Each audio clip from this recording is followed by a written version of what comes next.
Hey you guys, my name is Taquisha. This is Our Freedom Song, and I am so happy that you're here. This video is packed with so many practical gardening things, like possibly dealing with powdery mildew and how to rectify. Not only that, but our leggy plant babies, giving you a close-up of how things are growing, planting more seeds, fertilizing, greenhouse care, and so much more.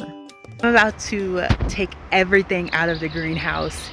Right now it's about 50 degrees Fahrenheit, and although it's not our warmest day that we've had lately, it is warm enough for me to take everything out of the greenhouse and give it some fresh air and kind of spray everything down, because I think that I see some type of mold and I'm really worried about that. I've never had any type of mold, and so oh my goodness, I'm hoping that it doesn't infect all of the plants, but I do have some neem oil that I can spray on there. But I'm going to pull everything out, which is something that I've been doing anyway. When the days really warm up, I pull everything out of the greenhouse so that just the plants could get some fresh air, start to get used to the sun. We are only 3 weeks away from our very last frost. I'm so excited about that. And so yesterday I actually came out and was able to plant out some calendula. That calendula has been needed to be planted for like at least a week or two. Yesterday was the day. It was such a beautiful rainy day. Planted out all of the calendula. Now I can rest easy knowing it is out where it belongs. So let me catch you guys up. We had a couple really rainy days, which I don't mind. So I wanted to take this opportunity to come out and fertilize the garden. Do you know why it's called that? This is fish fertilizer.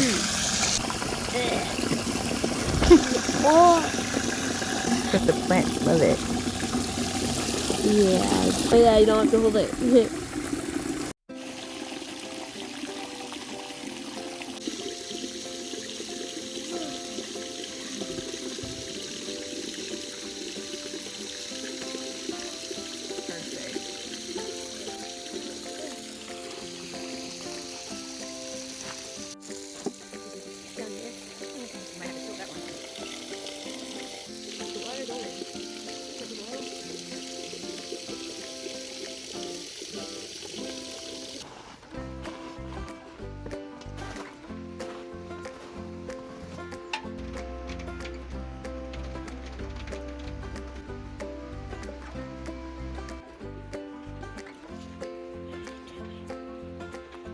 Not only did I fertilize all the things inside of the greenhouse, which I want to add is the first time I've done that, I also fertilized the whole garden. So every garden bed, I put about a half a bucket worth of fertilizer mixture.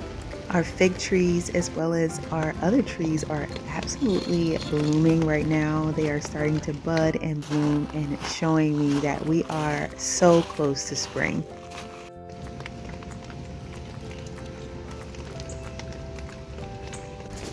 Here is where I planted out some of those calendula. It's right next to the fence, the same spot that we planted our grapes that we recently planted. I think we did that about a month ago. And this is what you don't see. My daughter, so sweet, holding the umbrella. Believe me when I tell you, this is not for show. She is definitely the sweetest, and when it's raining and I'm outside, she will say, "Do you need an umbrella?" And she'll run in the house and get one. And as you can see, even hold it for me. Planted about 30 calendula over here, and they're typically spaced 12 inches apart, but in this section, this landscape fabric's already there, and the holes are about 9 inches apart. I planted the rest of the calendula inside of that viral $5 planter in the front of the house. I will definitely do an update on that bed soon. I also bought some more of this Pro Mix potting soil. I typically get the red bag. This is the yellow bag and it's organic, and the only reason why I really got this one is because it was cheaper than the other one, which I thought was so bizarre. But I grabbed it because it is time to up pot a good bit of stuff, and I love this stuff. I just love putting it in my container and it's ready for me. I typically use this along with some worm castings when I make my soil blocks, and I do feel like the plant babies are always so healthy.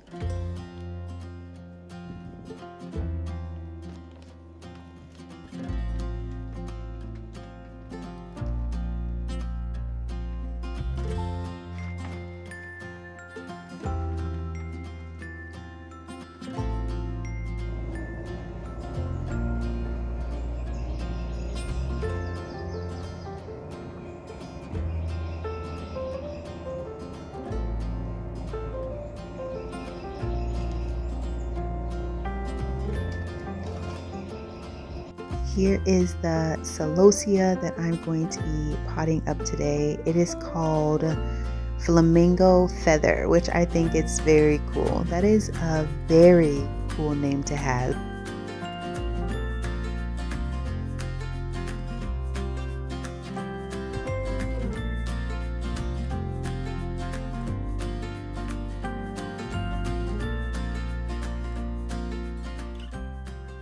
My warm weather flowers are really starting to look leggy. They are just leggy as all get out, and I'm really disappointed about that.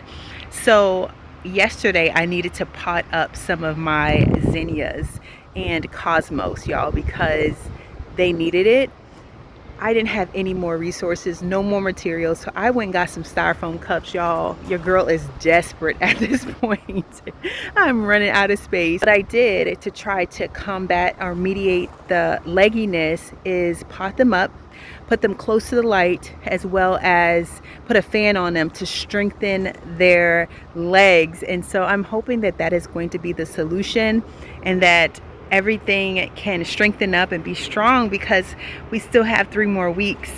We are also starting sunflowers today, and since all of my trays are being used right now, I had to run to the store and get some seed starting trays. And I just have to tell you, like, no shade, but I've been using such good trays that when I grab these and they feel like they want to crumble in my hand, I'm disappointed about that.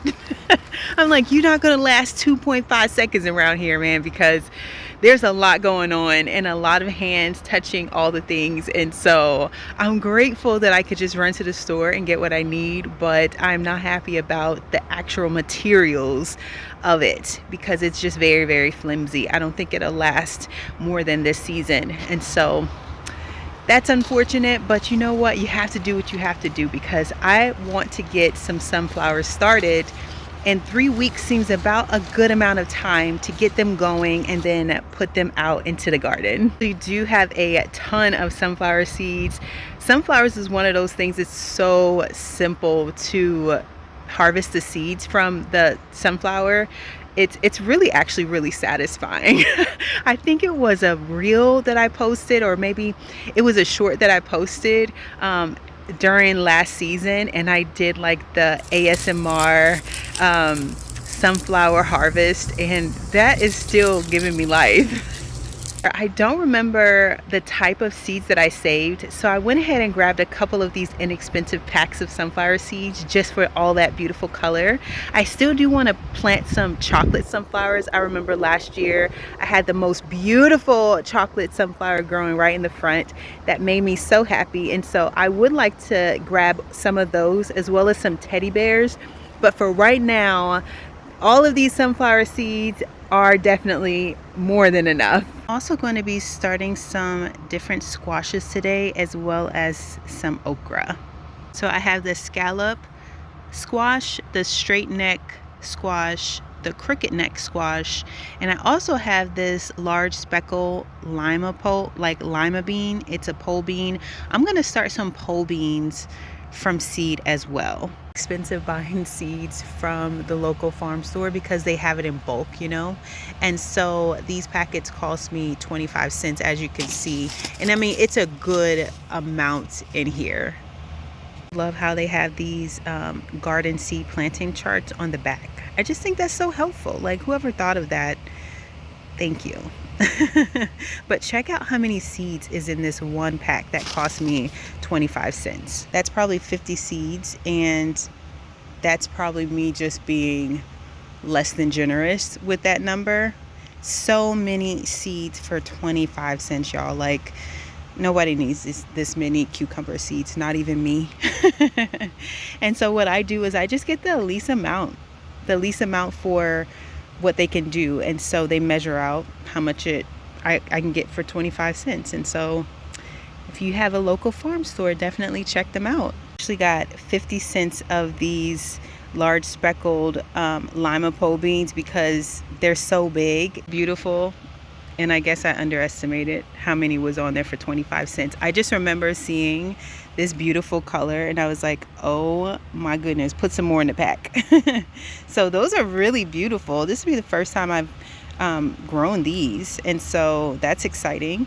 Crooked neck squash. I actually have a lot of squash coming, seeds that I ordered, and so I'm not going to plant a ton of this. I'm going all in the squash this year, even though I've not done it last year or the year before, just because I'm just like with them squash bugs. It's just not my favorite. But this year I am gonna plant some squash and see if we can't fight against the squash bugs.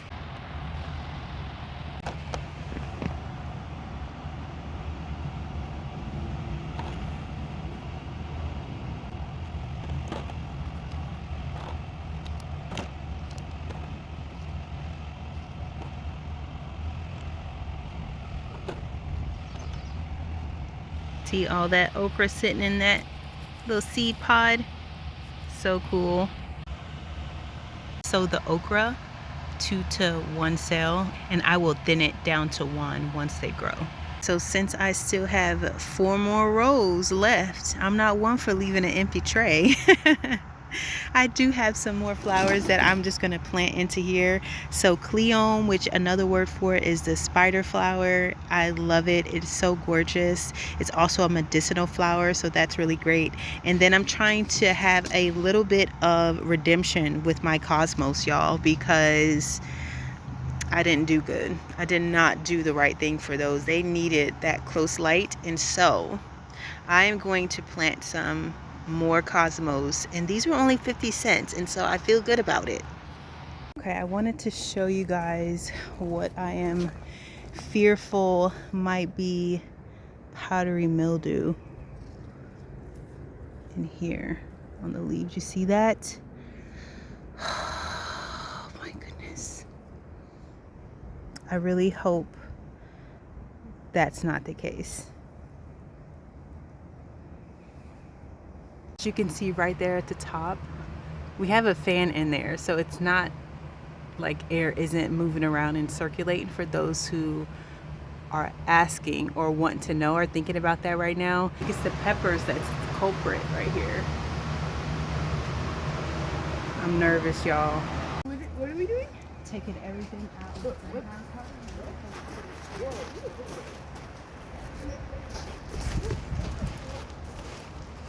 And of course, the camera tilted over and I did not see it until we finished. Okay, so we got everything moved outside, and I did want to show you guys what I was talking about on the pepper plant while it was out here. So this is what I'm talking about right here.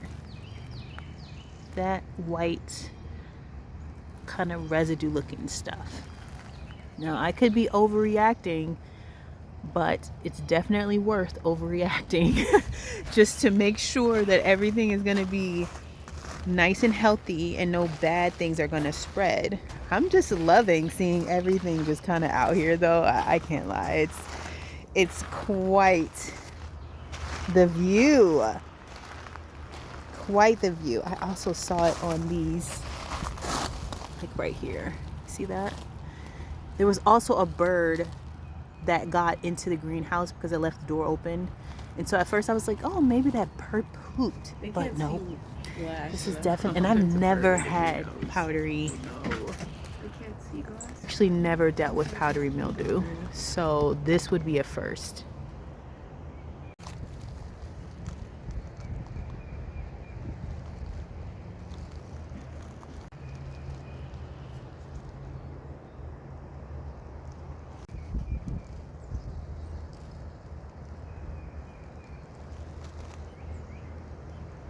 So let me show you guys what I have. I have this neem oil concentrate, this 1 gallon spray container right here.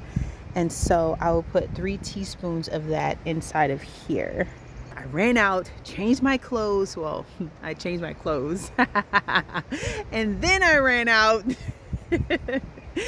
I changed my clothes and then I ran out to go get a big box of baking soda and some antibacteria soap so that I can mix that all up in a bucket.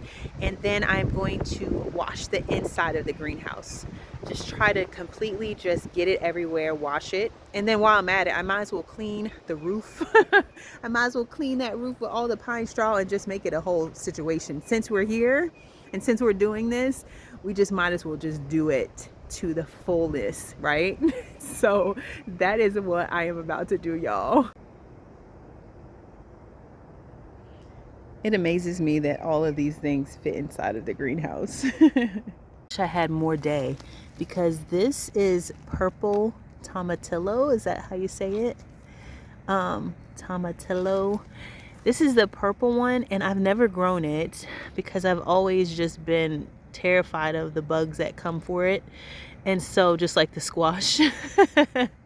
So anyway, oh no, this one's already out.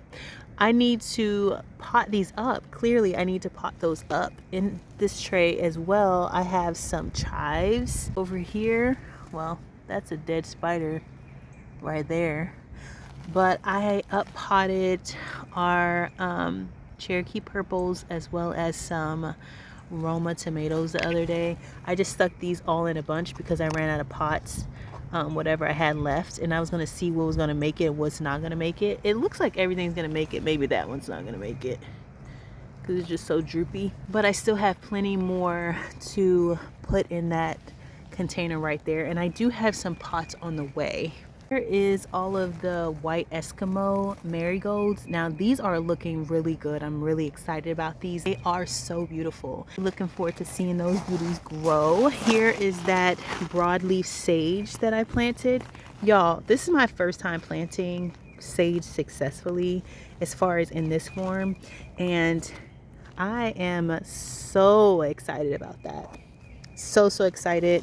Got tons of mint right here.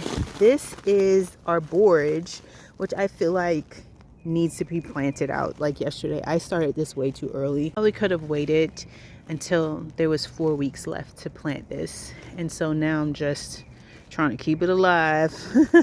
I'm trying to up pot all of my herbs today, like this wild bergamot. I want to up pot that into a bigger container because, as you can see, the roots are definitely at the bottom. So I want to get these in bigger pots for sure, so it has plenty of room to grow. Also want to get this salvia planted out because I want it to live and not die. I need to really up pot this cinnamon basil. These are dwarf bachelor buttons, and so they could actually go out now. I just need to put them out and let them live because it's not too cold for them. They can actually take some of this cooler weather. This artichoke, I know I showed you guys that before, but it's really looking good. This would be my first time growing artichoke from seed, and so I'm very like, I feel proud about that. Look at all of this feverfew, y'all. It is abundant, and I also see some of the whiteness on the feverfew. I'm really worried about that. I'm gonna spray everything. Here's the spray I'm gonna be using right out of the package. I did buy this from Amazon as well as this neem oil. But y'all, I was so surprised when this neem oil came and it was this little, because on the picture I thought it was a big old bottle. It came and it was this mini bottle, and I'm like, what is even happening right now? What did I buy? I call it B&T mood. Like when you think you're ordering something regular size and it comes and it's like the mini version. Yeah. So I put 3 teaspoons of our chunky looking neem oil inside of there. It really does look chunky. I thought it was going to be really smooth, but it's like this, if you can see. That's what it looks like.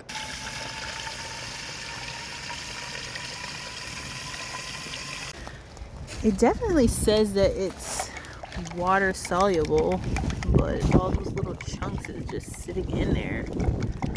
So that's weird. We'll just kind of shake it up. But we have this bit that we'll just screw on. Maybe I filled it up too much. Okay. Put How far is it to go in? all the way in. It's like the straw, and then this part slides down. This little part right here.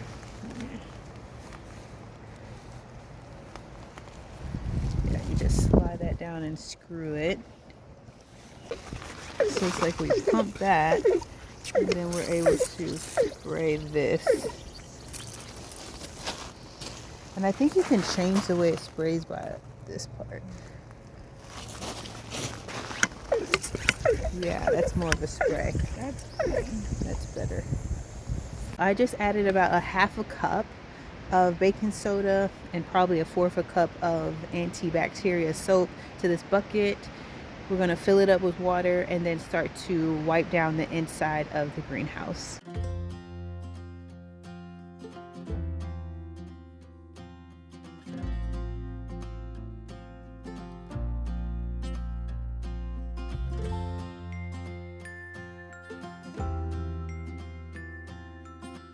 So now that all of the plants are sprayed down, we are going to be working on the inside of the greenhouse.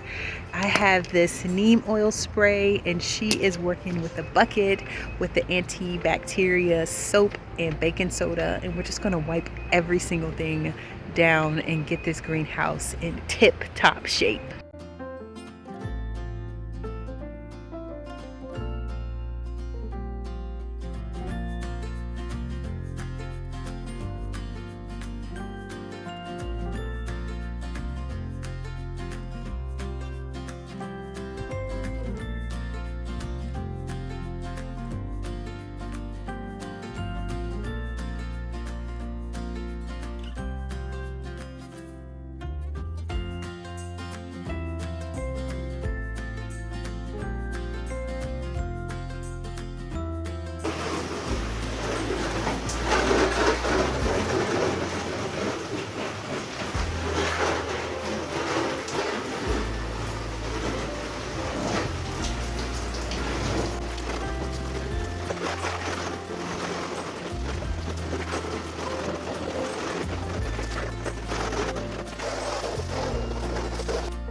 Okay, so we have everything cleaned, washed, cleaned the ceiling, cleaned the outsides, just went ahead and cleaned all the things. And one thing that I know that I will make sure to do going forward is bottom watering, because I've went in there with the hose. Sorry for somebody's blowing their roof, but I will go in with the hose and just bottom water. But I've went in with the hose and just completely water the leaves, which is a no-go. So when they're tiny, it's okay, but as those leaves are just starting to really grow, I'm not going to make that mistake again. That is definitely user error. And the thing about it is that the more we grow and experience how it is when we do grow, the more we learn. And that's okay. Like, it's okay. Like, embrace it. And I'm embracing it because I don't know everything. I haven't been taught everything. And so when I put my hand to the plow, that's when I learn the most. And that's when you are going to learn the most. So don't be afraid to just go for it, to do it. Learn as you go, because you are going to have some wins and you are going to have some big lessons, but that is going to help you the next time. So what we are about to do now is move all the things back into the greenhouse. Yes, move all the things back into the greenhouse. I'm excited. And so that's the process. We are going to take the things that have the most growth, right? The biggest, most luscious things, and we're going to put them at the top. We're not going to bury them underneath something. We're going to stick them at the top because right now they need the most sun. And so we want to make sure they get tons of sun. And also the things that are going out in the summer, if they've grown, because I've planted them too early, we're going to make sure that they have enough sun so that they don't get leggy. We don't want any more leggy plants. And hopefully the neem oil will kill all of that bacteria. I sprayed the neem oil on. I did not rinse that off. So hopefully it does not hurt the plants. I am just over here trying my best, y'all.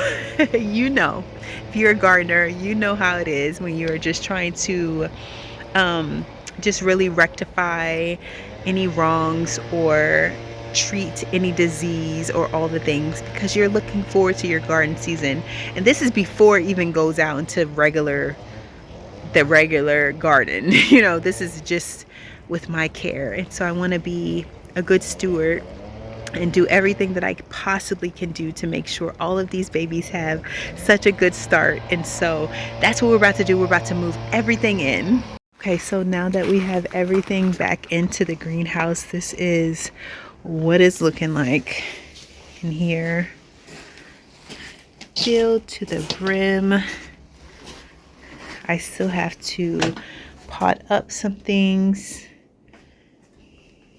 Specifically, I need to pot up everything in a pink container, which are the herbs. I started potting them up, but I have to finish them. I want to pot up all of this basil.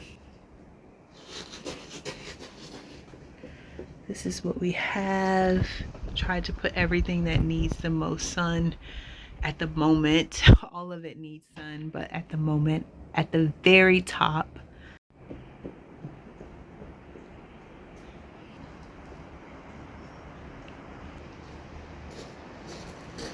I did move our plug here instead of here where it was, because I put our seeds that we just sowed today under this bottom shelf on a heating mat. And I did the same thing on this side so that there's a space for that, because it does not need any light. It only needs heat. If you have dealt with powdery mildew, please let me know what you do to alleviate this. If it has been a problem for you, what do you do to prevent this powdery mildew? Like, let me know all the things, because I am just somebody who is just learning and growing right alongside of you, and there's so many who are going to be in the comment section looking for answers. And so please do not hesitate to leave all of your thoughts down below so that it can help so many others. My goodness, I feel so accomplished. Thank you guys so much for joining me in the garden today. Thank you for going on this journey with me. You don't have to, but you choose to, and I appreciate each and every one of you. Like, I really do. And so thank you for that, and until next time, my friends.